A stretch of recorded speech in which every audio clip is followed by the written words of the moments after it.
Fala professor, tudo bem? E a todos que nos assistem.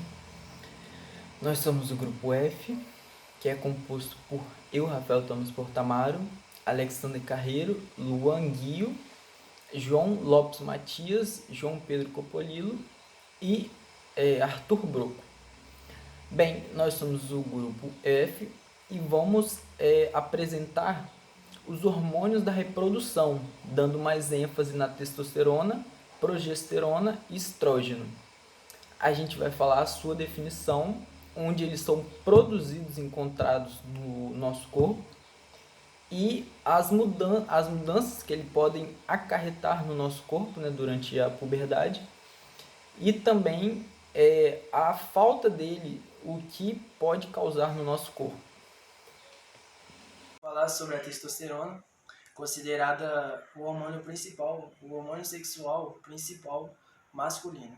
Mas diferente do que as pessoas pensam, ele não é só encontrado nos homens, ele pode ser encontrado também nas mulheres. Só que nas mulheres, esse hormônio é produzido em menor quantidade, cerca de 7 até 8 vezes menos, só para você ter uma noção. E onde é produzido esse hormônio? Nos homens, ele é produzido tanto nas glândulas suprarrenais, tanto também nos testículos, onde que é a maior parte. Só que nos testículos, ele não começa ali. Tudo começa no hipotálamo, que vai estimular a produção de fator liberador de gonadotrofina, que por sua vez vai estimular a produção de LH, e o LH vai estimular a produção das células de Leydig, que aí sim, já dentro dos testículos, vão estimular a produção de testosterona. Então, sem hipotálamo ou hipotálamo irregular, não está funcionando direitinho, não há produção de testosterona. E as glândulas suprarrenais, pouca parte é produzida lá. Nas mulheres, a testosterona só é produzida através dos ovários. Bom, como a testosterona é um andrógeno, e como todo andrógeno, há a síntese proteica. Ela promove, então, a multiplicação das proteínas no organismo. Da sua, da, da sua função e explicar um pouco sobre ele.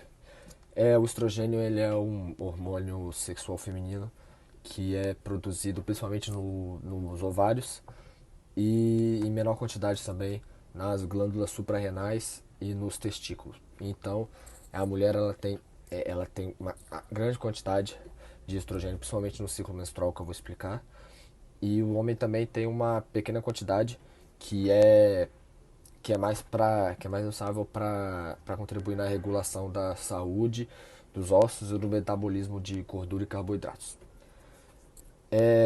O estrogênio, ele, o que ele faz? Ele estimula o crescimento entre outras funções, que vão ser mais abordadas mais para frente do vídeo. Ele estimula o crescimento do endométrio do útero, ou seja, ele vai estimular o crescimento da parede do útero para que seja possível para que uma possível gravidez ocorra. E ele é liberado, acho que praticamente, acho não, né? Perto do dia, a partir do dia 9 10 que para estimular esse crescimento da parede do útero e para que haja para que haja uma possível fecundação. E se essa fecundação não ocorrer, ele vai ter liberação da progesterona também e, e esse e essa parede vai começar a, vou falar sumir, mas não é, e é por causa disso que vai ocorrer a menstruação. Ele começa a ser produzido na adolescência, no caso das mulheres, na adolescência por causa da puberdade, e ele continua sendo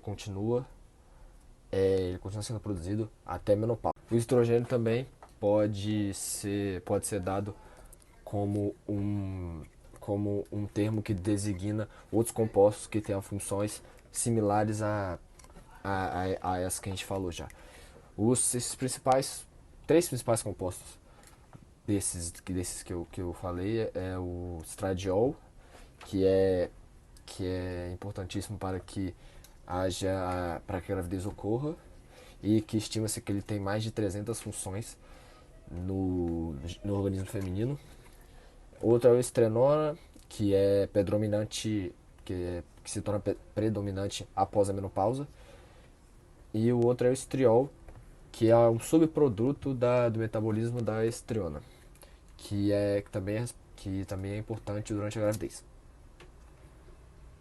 Também é importante dar um adentro aqui rapidinho sobre a progesterona, que é outro hormônio sexual feminino, que ele é principalmente que ele é essencial para a gestação, porque ele ajuda a manter a gravidez, relaxa a musculatura do útero e estimula o desenvolvimento das glândulas mamárias, para que a mulher possa amamentar, ter todos os cuidados. E a deficiência desse hormônio pode prejudicar a gravidez e pode levar a abortos também.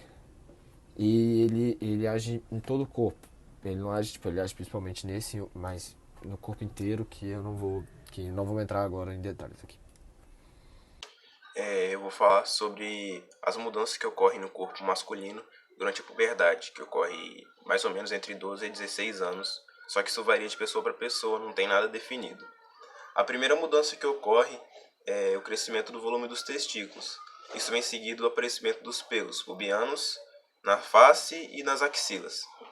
Não tem uma teoria 100% correta, certa, do porquê que aparecem os pelos pubianos, mas a mais aceita atualmente é que tem relação com as glândulas do suor. Nós temos dois tipos de glândulas do suor, as équinas e as apócrinas. As équinas, elas estão espalhadas pelo corpo todo. Já as apócrinas, elas estão em algumas regiões mais específicas, como as regiões pubianas e as axilas. As équinas, elas produzem água e elas excretam água e alguns sais minerais. As apócrinas também, só que além disso, elas também excretam algumas substâncias mais consistentes e gordurosas, e aumenta a excreção dessas substâncias durante a puberdade. Por isso que acreditam que essa glândula tem relação com o crescimento dos pelos pubianos. Também, geralmente, dos 12 aos 14 anos, acontece o estirão de crescimento, que ocorre por causa da interação entre a testosterona e os hormônios gonadais e os adrenais, onde a gente cresce aproximadamente 20% da nossa altura inicial, aquela esticada que dá na adolescência. Também é nessa fase da puberdade que acontece um ganho de massa muscular, acontece o aumento do pênis e acontece também um aumento na cartilagem da laringe, que faz com que os músculos vocais se estiquem e aumentem, fazendo assim com que a nossa voz fique mais grave. Também acontece um aumento da oleosidade, fazendo que apareça mais acne. Também nessa idade da puberdade, que é quando o corpo está se preparando para a reprodução, que começa a produção de espermatozoide, que aí sim o ser humano consegue, reproduzir. Meu nome é Arthur Broco e eu vou falar sobre as causas e as mudanças do estrógeno no corpo feminino. Aí a produção desse hormônio começa na adolescência, né? Quando ele é responsável pelo aparecimento dos sinais sexuais secundários da mulher e vai até a menopausa. E as mudanças que ele provoca, fisiologicamente, provoca mais nos quadris, nas coxas, também dando o arredondamento, né, que as mulheres têm. Basicamente, o que distingue a mulher do homem é a produção de estrogênio. E a camada de gordura feminina da mulher é mais extensa que a masculina. E isso com alimentação má, ou então uso de medicamentos, o estrógeno ele contribui para manter o tecido adiposo e isso dificulta a metabolização, ou seja, a mulher tem mais dificuldade de emagrecer. O estrogênio também é responsável pela textura da pele feminina e pela distribuição de proteína. Ele também é responsável pela fixação de cálcios nos ossos. E as mudanças no corpo feminino causadas pela progesterona. O Joãozinho já mencionou um pouco anteriormente, né? O caso da menstruação, etc. Mas fisicamente a progesterona não acarreta tantas mudanças quanto o estrogênio, que o Arthur falou. Ela acarreta, assim, alguns cientistas defendem que ela acarreta mais a parte psicológica, mental da mulher, igual o caso da deficiência dela no ciclo menstrual, que pode ocorrer a tão famosa TPM, né? Isso de acordo com alguns cientistas, e mudanças no humor, né? No comportamento, nas emoções da mulher também. O estrógeno, a progesterona, ela acarreta na mulher. Então, e aí, professor, eu vou falar um pouquinho sobre o que a falta do hormônio testosterona pode causar no corpo do homem. A falta desse hormônio pode causar infertilidade, impotência sexual, perda de massa muscular, aumento de peso, fortes ondas de calor repentino, mau humor. Pode causar também fadiga, né? O homem faz poucos movimentos ou faz alguma coisa que não requer, ele não deveria ficar tão cansado, mas logo depois que ele termina, ele sente um cansaço maior do que deveria sentir. Os seus ossos ficam mais frágeis e por isso fica mais fácil de sofrer fraturas ou serem quebrados. Redução de pelos corporais e faciais,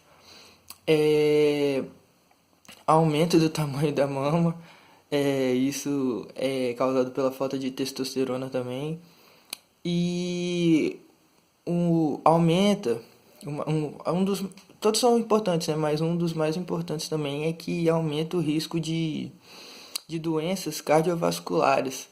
Então, podemos perceber que esse hormônio é muito importante e a sua falta causa inúmeros problemas no homem. Agora eu vou falar também um pouquinho sobre a falta do estrogênio no corpo das mulheres, né? Desse hormônio. E tem alguns sintomas que são bem familiares com